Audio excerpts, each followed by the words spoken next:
पाठ 18 अह विसर्ग की मात्रा। न जमा म जमा अह नमः। छ जमा अह छह।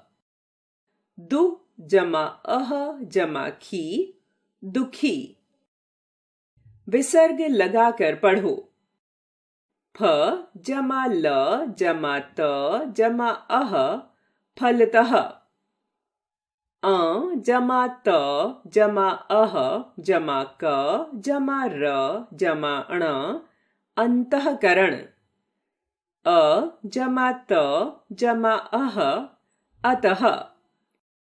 शब्दों को पढ़ो। पुनः, शनैः, अंततः। निःसहाय, निःसंतान, निःसंदेह। फलतः, मूलतः, अंतःपुर। निःसंकोच, निःकाम, निःफल। साधारणतः, परिणामतः, संभवतः। वाक्यों को पढ़ो।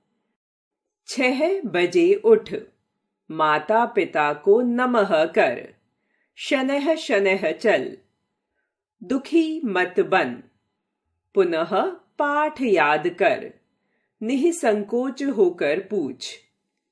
मेहनत कर, अंततः सफलता मिलेगी। निःसहाय की मदद कर, सदा निष्कपट बन, सदा निष्कपट बन।